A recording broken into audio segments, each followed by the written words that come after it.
approach it with total sincerity, totally earnest, because of my family history and the things that we have gone through. And most of my family, our diets were pretty bad. And my young brother, this is my young brother Mike. Of the two brothers, me and Stanley, Mike has the worst diet. And at this time, at the making of this movie, he now has cancer. He's had it for years. He's fought back 3 times. He rode with Lance Armstrong as a cancer survivor, but never been able to get through to him to get him to change his diet. So he beats it. He goes through the chemo, and it's horrible. And then you look back and look up, and you get a call, and you know Mike's back in the hospital with cancer. He's undergoing chemo. So this has been a real touch and go issue with my family. You have a very lot smaller target area to guard for sideways. Unless you do like that to invite, and then pare. Pare, it's like you keep the point with me, and you block the sword, not way out there. You want the blade to just miss your body by an inch. It takes energy to block that empty space. Okay. So you don't want to block any further than your body. Okay. So a minimalist type of. Right. Guard See, that side. now from there you're in lunging range. Lunge, extend the sword, and the hand flies back to give you momentum. Watch, Okay. watch. Like that. So yeah, that's very mechanical. That's easy to grasp. The following talk is a talk that I did after my mom died. I did a painting that I wanted to do to dedicate to her. I wanted to catch the transitory nature of this fleeting world. I think that I'm not as angry now as I was then, but it's still a hard thing when I think about it. It's hard for me to talk about it or share it with anybody, but I think that it's important because you can't just deal with statistics. You have to make it personal. It has to be from the heart, or else there's no communication.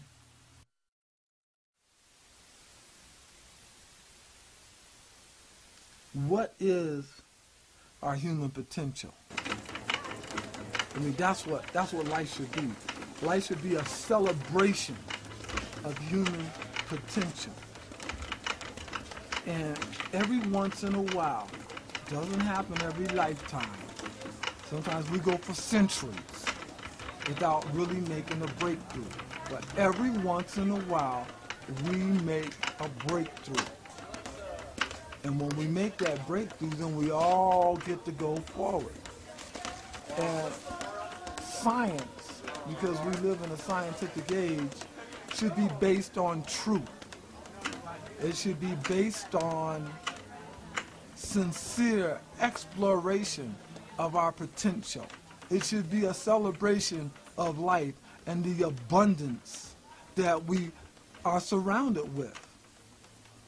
And when science deviates from that, when science becomes corrupt, when the scientists no longer tell us the truth, when we find ourselves in a Machiavellian age where we're being systematically poisoned to the point of whereby we cannot realize the quality of life that was promised to us, then we do have to take action. And this type of action that we can take is very, very gentle. This is what I call a very gentle revolution.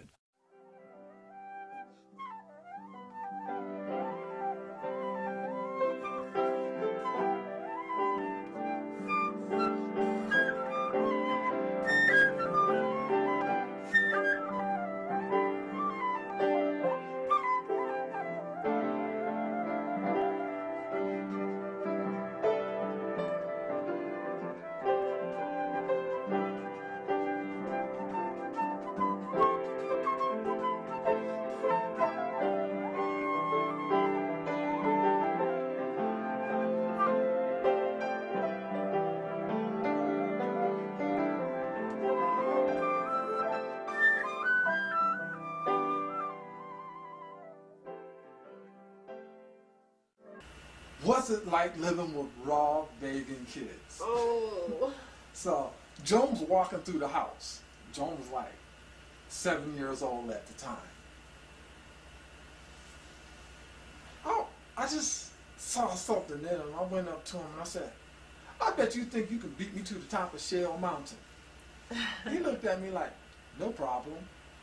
I said, oh, now Shell Mountain, the angle is like that. You just run. You can't run up it. You have to dig your hands in and you claw your way up. It's like maybe 3/4 of a mile, but it's just straight up. It's like 98 degrees outside.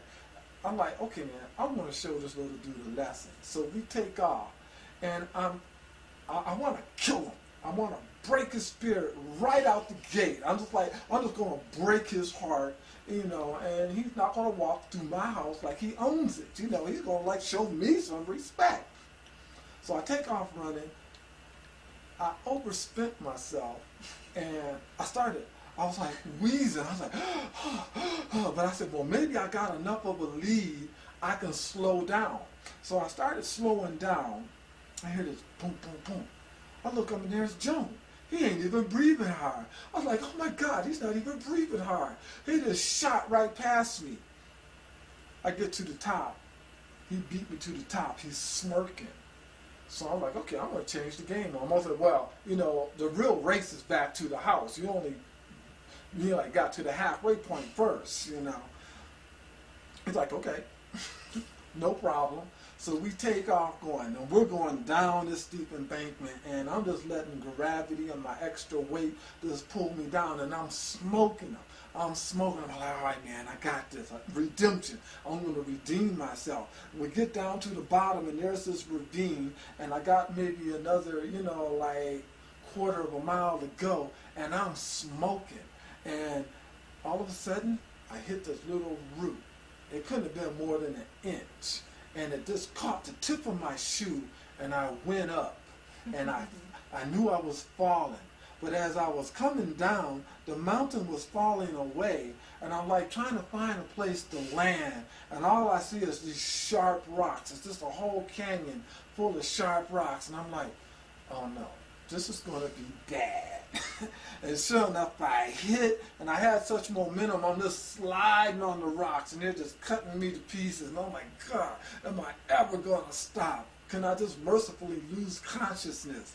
But I didn't. I'm like still awake, and I finally come to a stop, and I'm like laying there. I say, the first thing you do in a situation like that, you wiggle your toes to make sure that the wiring is still connected. So I wiggle the toes on one foot. I say, okay, so far so good. I wiggle the toes on the other foot, and then I wiggle my fingers. Okay, there's hope. And I hear the boom, boom, boom. Here comes Joan. I was like, all right, man, maybe Joan, you know, like Joan's going to help me out. Maybe he can go get help and stuff. And I hear this boom, and I feel the footprint on the back, the lower part of my back, and then another footprint in between my shoulder blades, and wham, he's gone.